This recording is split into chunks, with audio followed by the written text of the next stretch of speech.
بسم الله الرحمن الرحيم. الحمد لله رب العالمين، والصلاة والسلام على خير خلق الله محمد وعلى آله وأصحابه الكرام وتابعيهم بإحسان إلى يوم الدين. ربنا أرنا الحق حقا وارزقنا اتباعه، وأرنا الباطل باطلا وارزقنا اجتنابه. ربنا آتنا في الدنيا حسنة وفي الآخرة حسنة وقنا عذاب النار. بەڕێزان و خۆشەویستانم، گرفتی گەورەی مرۆڤ ئەوەیە کە بەرامبەر بە شەهواتی خۆی نەگرێت و تووشی گوناهەکان ببێ. زانای پایەبەرز ئیبن القەیم ڕەزا و ڕەحمەتی خۆی لێبێ لە کتێبی طەریق الهیجرەتەین و باب السەعادەتەین فەرمووی دە خاڵتان بۆ باسەکەم کە ئینسان وا لێ ئەکا سەبر بگرێت لەسەر گوناهەکان و خۆی بپارێزێت لە گوناهەکان. خاڵی یەکەم لە خزمەتانە باسمان کرد کە ئینسان بزانێت کە ئەم گوناهانە کە چەند قەبیحن و رب العالمین لەبەر صیانەت و پاراستنی ئینسان حرامی کردووە. دووەم شەرم لەخوا، سێهەم مراعاتی نعمەتەکانی خوا بەسەرتەوە، چوارەمین خەوف لەخوا، ئەمان هەمووی واد لێ ئەکەن لە گوناهەکە دوور دەخەنەوە سەبر ئەگری، مەحەبەتی خوا. پێنجەم شەشەم شەرەفی نەفسی ئینسان و پاراستنی شەرەفەکە. حەوتەمین چەندێ علمت هەبێ بەوەی کە گوناهەکان عاقبەتیان زۆر خراپە، ئەوەندە زیاتر لە گوناهەکان دوورەکەویتەوە. لە دەرسی پێشووە ئیبن القەیم ڕەزا و ڕەحمەتی خۆی لێبێ هەندێک لە ئەو عاقبەتانی بۆ باس کردین کە چەند خەتەرن. ئینسان دەم و چاوی ڕەش ئەبێ، دڵی تەنگ ئەبێ، حوزن و ئەلەمێکی زۆر داگیری ئەکا، سەرسنگی تووشی قەلەقی ئەکا، تا وردە وردە وای لێ ئەکا، لە ئەخیرە دڵی ئەمرێنێ. هەموو ئەوانەمان باس کرد. ئەمڕۆ هەندێکتر لە سوئی عاقبەتەکە باسەکەین، چکە ئەو خاڵە زۆر لەسەری ڕۆشتووە. ئیبن القەیم ڕەزا و ڕەحمەتی خۆی لێبێ فەرمێ زاجیرێکی زۆر بە قووەتە ئینسان ڕائەگرێ لە بەرامبەر گوناهەکان و سەبر ئەگرێ و لە گوناهەکان دوورەکەوێت. ئەفەرمێ هیچ گوناهێک نییە بە دوایە زەلیلی نەهێنێ بۆ ئینسان. طبعا نفسی ئینسان تەهارەتێکی تایبەتی هەیە کە گوناه ئەکا، هەستەکە خوبثێک ڕووی تێکردووە، تەهارەتەکەی خۆی لەدەست ئەدا. کە تەهارەکەی خۆی لەدەست ئەدا، عیزێک لە نەفسیا هەیە، بەرزێک لە نەفسیا هەیە، ئەو بەرزێ ئەشکێ، ئەم کەسە زەلیل ئەبێت لە بەردەم گوناهەکە. هەمیشە هەست ئەکا عیزەتی نەفسەکەی خۆی لەدەست داوە. عینەنێکێکتر لەوانەی کە زۆر خەتەرە بۆ ئایندەی گوناهکردن، ئەوەی ئینسان ئەکاتە ئەسیر لە بەردەم دوژمنەکانیە. لەوەچی ئینسانێکی زۆر بەهێز، پاڵەوانێکی زۆر عەجایب، هەندێک جار لەبەرەوەی سمعەی نەشکێ، کەرامەتی نەشکێ، لە بەرامبەر ئافرەتێکە تەواو زەلیل ئەبێ. یعنی ئەو ئەمنەی کە هەیەی ئەبێتە خەوف، ئەبێتە دڵەڕاوکێلەی، ئەبێتە ئەسیری دوژمنەکانی. هەندێک جار ئەو کەسانەی کە ئەسراری گوناهەکانی ئەزانێت، ئیتر ئەم وەکو عەبدی لێیە لە بەردەستیانە. بۆیە ئینسان ئەگەر سەیری ئەم زاجیرە بکات زۆر بەقووەتە، بیر کاتەوە پێشەوەی گوناهەکە کە ممکنە ئەم گوناهە داوێک بێ من بکەومە ناوی زەلیل بم، ئەسیر ببم. ئەسیری تەنها ئەمە نییە بتخەنە ناو چوار دیوارەوە، ئەسیری لەوە زۆ خراپتر هەیە. هەندێک جار ئەسیری بەبێ ئەوەی ئەسیر بم. کەسی وایە ئەسیری خۆشەویستی دڵی مناڵەکەیەتی، کەسی وایە ئەسیری خێزانەکەیەتی، کەسی وایە ئەسیری گوناهە، ئەبیتە ئەسیر لە بەردەستی خەڵکە کاتێکە نزیک ئەکەویتەوە لە گوناهەکان. تەئسیری تۆ زۆر لاواز ئەبێ لەسەر دەوروبەرت، لەسەر ئەوانەی لەژێر دەسەڵاتی تۆیان. جاری وایە پیاوێک هیچ دەسەڵاتی بەسەر خێزانەکەی خۆیان نامێنێ، بەسەر مناڵەکانی خۆیان نایمێنێ. هۆکارەکەی ئەو گوناه و عسیانانەیە کە کردوویەتی تەئسیری کەسەکە کەم ئەکاتەوە، نفوزی ئەم لە ناو دڵی خەڵکە کەم ئەکاتەوە. مەسئلەی کەمبوونەوەی نفوزی ئینسان کار بۆ نفوز ناکە. کەسێک گوێ لێ بگرێت، دوان گوێ لێ بگرێت، دە کەس لە بەردەستا بێ، هەزاران کە لەوە هیچ تەئسیر لە مەسئلەی داوە و سەحوە و بانگەواز ناکە. پێغەمبەران عەلەیهیمو سەڵات وەسەلام لەگەڵ ئەو هەموو عیزە ئیلاهی کە هەیان بوو، لە ڕۆژی قیامەتە پێغەمبەری وا هەیە دێت تەنها یەک کەس لە شوێن کەوتوانی لەگەڵا، کەسی دووەمی لەگەڵا نیێتەوە، تەنها خۆی و یەک تابعنوتەوە. بەڵام هەمیشە ئینسان دڵی وای پێ خۆشترە کە کەلیماتەکانی جوهدەکانی زیاتر پەرەبردن. ئەوە ناکاتە عەدەم ڕێیە، باڵنای عەدەم ئیخلاص، ناکاتە ڕێیە لە ئینسانە.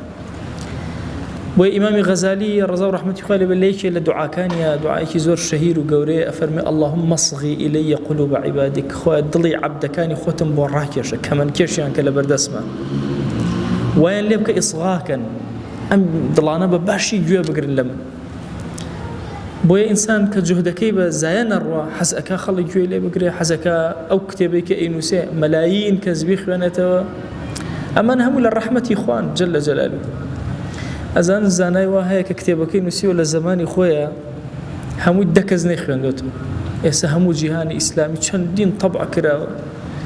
ئەو کتێبەی عەسران کە لە خزمەتانە کتێبی مەشاهید القیامەی سید قوتب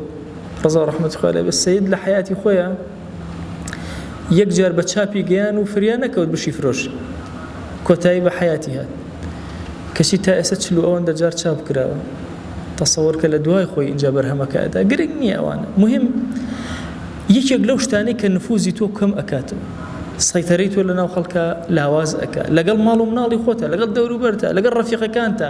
هەیمەنەت ئەشکێنێ ئەو گوناهانە تۆ بەنهێنیش کردوتە بەڵام هەیمەنەتی تۆ ئەشکێنێ مەرج نییە کە شەو بی مەرج نییە خەڵک پێت بزانێ هەر خۆی بابەتی ڕۆح بابەتێکی معنەویە بینی خۆت و خوا ڕێکەکەیتەوە خوا جەلە جەلالوه کەلیماتەکانە تا کوێ بڕکە ئەیبە بینی خۆت و خوا تێکەچێ وردە وردە ئەو شعبیەت و ئەو جەماوەر و ئەو نامێنێ یان نفوزی تۆ لەگەڵ ماڵ و مناڵە جاری وا هەیە قسەیەکەی هەموو ماڵ و مناڵ بەگوێتەکەن جاری دە قسە ئەەکەی دانەیەکە بەگوێ ناکەن بگەڕێرەوە بەسەر خۆتە ئەو هۆکارەکەی گوناهە ئەوە زیلی گوناهە کە ئینسان ئەو حاڵەتی بەسەرایە ئەمنێک لە داخڵی ئینسانە هەیە خۆشبەختترین کاتی ئینسان ئەوەیە کە ئەو ئەمنە هەست پێ ئەکا ئارامیەک هەست پێ ئەکا لە ناخیە کەی ئەم ئارامیەت لە دەستدا حتمەن بزانە هۆکاری گوناهە تەسەوور کەن جاری وە هەیە لە خۆ خەوت لێ ئەزڕێ ئەڵێ ئەی هاوار باشە من هیچ نییە بۆ لە خۆ خۆم لێ زڕاوە ئاتۆ تەفتیشێکی خۆت کە بزان چه گوناهێکە کرد ئەمنەکەت لە دەستداوە کە خەو یەکێکە لە ئەمنەکانی خوا لەسەر زەویە هەندێک جار باری دەرونیت لە خۆیەوە تێکەچێ ئاڵۆزەبی بگەڕێەوە تەفتیشی خۆت کە بزانە کێشەکە چییە لەکوێ خەلەلەکەی خەلەکە چارەسەر بۆیە ئەفەرمێ یەکێ لە عاقبەتی گوناهەکان ئەوەیە زەوال و ئەمنیه وتەبەدله به مەخافەتەن ئەبێتە مەخافەت ئەبێتە ترس طبعا ترس لە ئینسانە ئەخطەر شتە لە ئینسانەکە حاڵەتێکە خوا دروستی کرد بۆی خۆی پێ بپارێزێ بەڵام کە زیادی کرد ئیتر ژیان نامێنێ لەگەڵ ترسە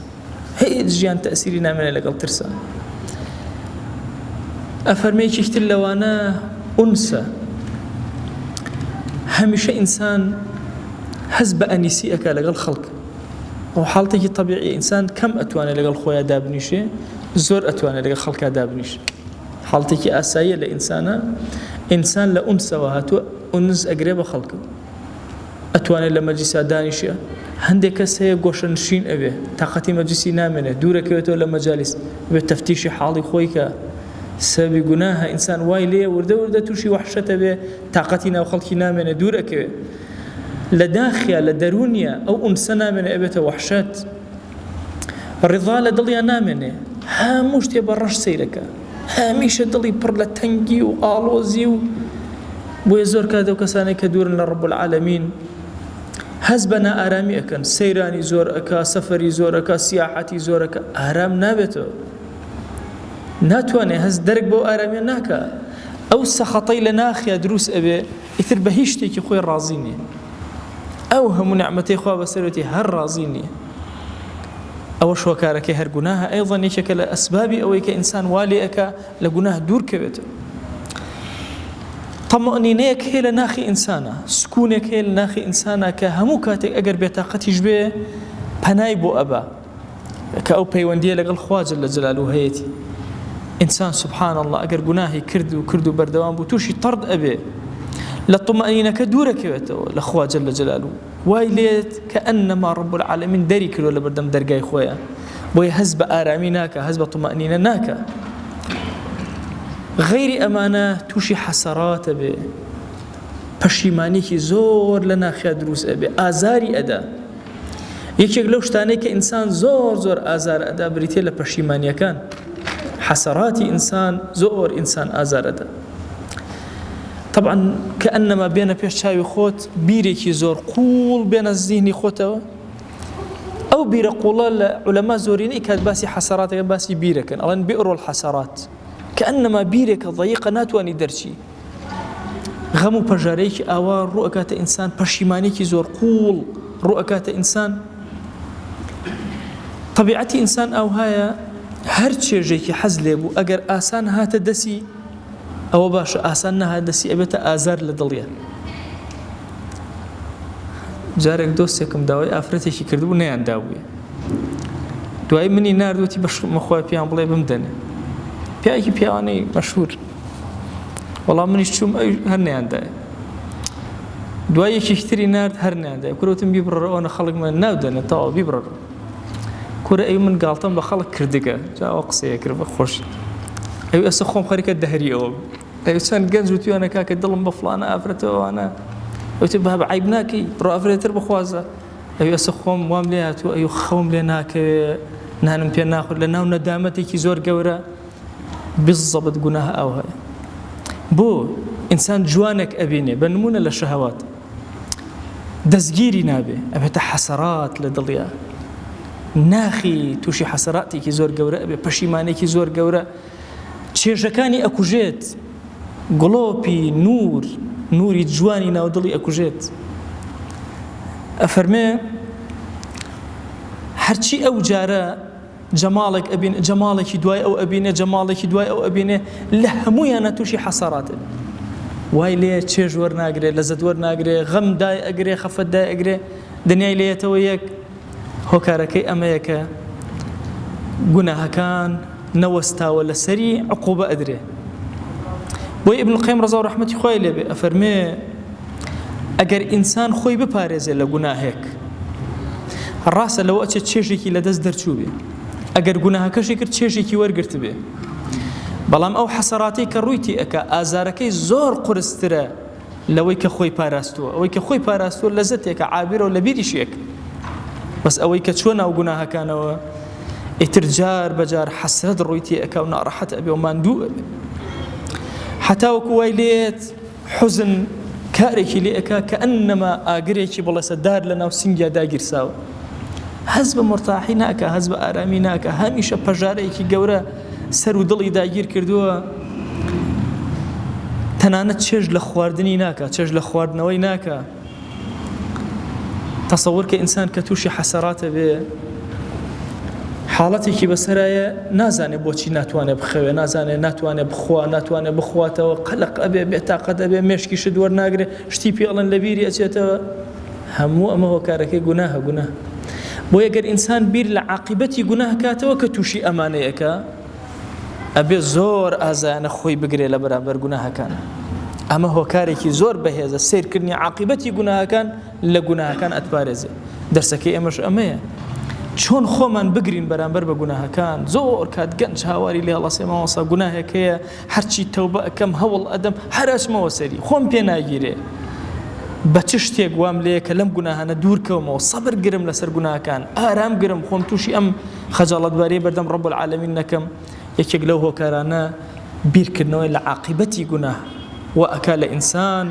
کە ئینسان دوورکەوێتەوە لە گوناهەکان. ئەم هەموو بەڵام موسیبەتە لەناو گوناها هەیە.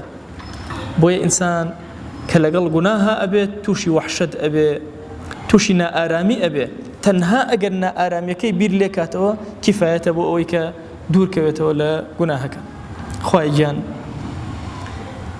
ئێمە لەم مانگی ڕەمەضانە پیرۆزەدا زوو هانە ئەهێنینە بەردەم قاپی تۆ و لە ماڵەکانی تۆیە کۆ ئەبینە و نوێژەکانمان بە جەماعەت جێبەجێ ئەکەین و ڕۆژومان بۆ تۆ ئەگرین.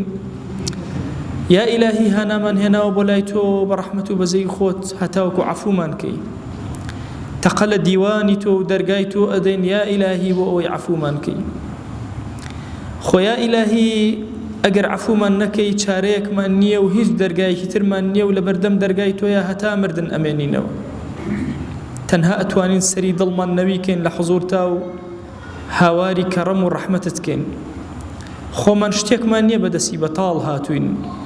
بەڵام یا ئیلاهی ئەزانین دەست بەتاڵی وەکو ئێمەش لە بەردەم دیوانی ڕەحمەتی تۆیە ناگەڕێتەوە.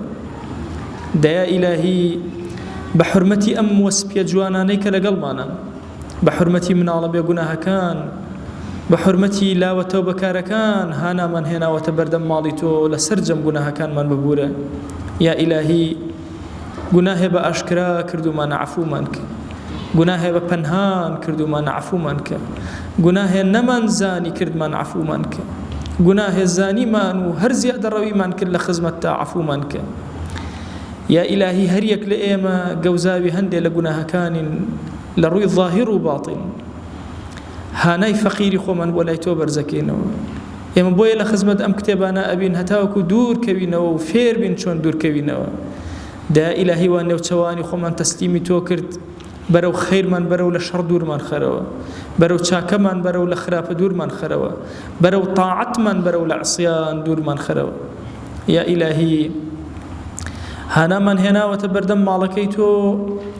بەخوا ئەم دەم و چاوانەی کە لێرەن یا ئیلاهی سەری بەرزیان نەوی ناکەن تەنها لە سوژدەیە بۆ تۆی نەوی ئەکەن یا رب العالمین ئەمانە دەستی دوعایان بەرز ناکەنەوە تەنها بۆ تۆ نەبێ ڕکوع نابن تەنها لە بەردەم تۆیان نەبێ دا ئیلاهی داوا لێ ئەکەین بە گەورەی خۆت قبوڵمان کە تو گەورەی خۆت نوێژەکانمان لێ قبوڵ کە ڕۆژۆکانمان لێ قبوڵ کە ذیکر و ئەورادمان لێ قبوڵ کە قورئان خوێندن و ختمەکانمان لێ قبوڵ کە